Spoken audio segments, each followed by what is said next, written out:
Okay, trying to remove the steering wheel, but notice that there's a problem. You have to turn the steering wheel upside down because there's an offset tab that sits right there that makes it hard to actually visualize and see.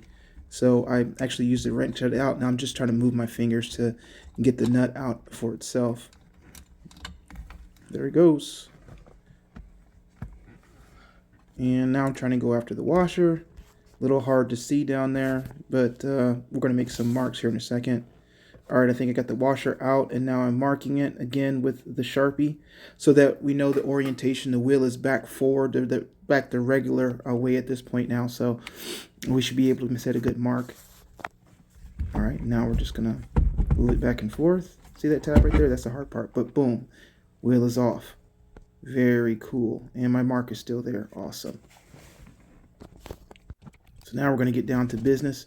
We're first removing the three trim screws. They're at the top of the instrument cluster. Get those out. Make sure that they're, it's good to move the wheel first because it gets you the right orientation. Also remove these screws from the vents so that you can pull this whole vent out. There's two screws at the bottom of that cluster too, just to remember. And when you do, there you go. You could just move that right onto the back. And as you keep going along, now you're just undoing the screws for the cluster itself. There are 4 screws there. And yeah, you'll remove those and carefully remove the connector pieces for the instrument cluster. You don't want to damage that if you don't have to. All right, so now I'm just looking at some of the other pieces, like for instance the climate control.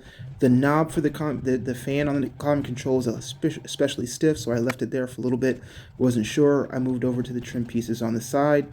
Remove the 2 screws from the side piece there. Actually, you take off that triangular trim piece first that meets up the door, and you take those off.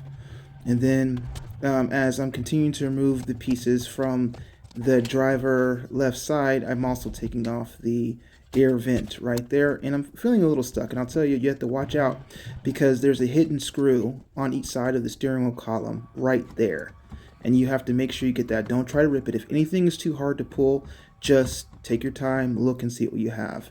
And once I did that, okay, that was just like a little oh, that was actually the screw. You're able to pull off that trim piece, and then you can undo the connectors for that also. And so I'm just undoing the connectors again gently, and there that goes.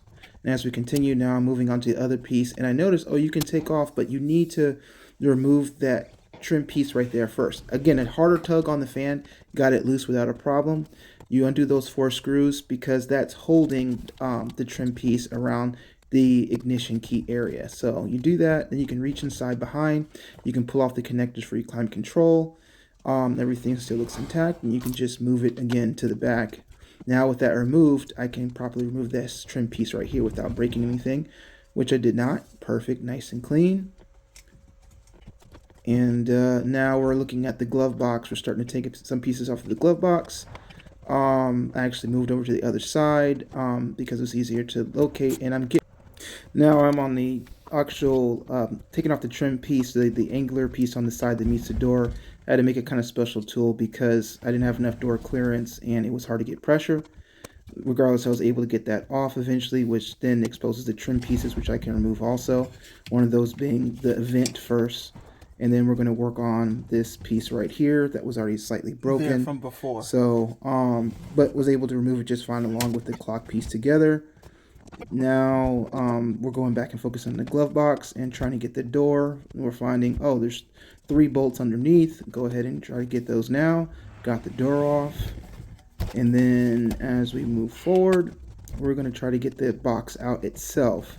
And so just to be careful, you'll remove 2 of the screws, but there's this little bumper that have screws inside of them. They're quite deceiving. You want to remove those also. And then you can get the whole box out right there, and then of course set it to the back. Now as we continue to move forward, we're looking at now our center console. Remove our ashtray, move 2 bolts there. And also I'm taking off the little access bin underneath the radio. And now I'm working on the 2 screws that are underneath it to hold the dash together. And as we continue, we're looking at now pulling up that retainer piece. And we're looking at, I'm trying not to remove the boot because I'm worried about the retainer screw, but that's something what I'm going to have to do. I removed the screws in the back and the armrest to remove the whole console, and I'm I'm just trying to shortcut it, but I can't because I don't want to break that retainer because I've always had problems with the boots, and that boot was in really good condition. But as I'm looking at it, eventually it's just required, and it came apart easy as long as you took some patience. And now I was able to remove the center console over to the side, but one of the bolts was a little seized, so I decided to put some PB Blaster on it. And once I sprayed it, we're going to go ahead and try to get that screw out. Took a little muscle, but it came out with patience. And now here is, I believe, the 10mm bolts here on the side that are retaining the bottom of the dash that you want to go ahead and remove slowly. Not much of an issue there. But what was interesting is I didn't realize you had to remove the A-pillar to get to the top bolts of the dash, which is what I'm doing now, removing that A-pillar. But before you can remove the A-pillar, you have to remove the sun visor. And so, yeah, that's another step, but yep, remove both sides first, and then you can pull the whole thing down together. And that will free up space for the A-pillars, which I just removed. And now look, shaky, shaky. We're getting somewhere, just have to do the other side. One other piece, though, is the column there. You'll see another, I think, 10mm bolt that you have to remove to get your indicators off. You have to do that. And then once you do that, you can remove your dash. Voila. That was a lot, but it's done and we're good to go. Now we can start repairing the dash, actually, making it look just like brand new.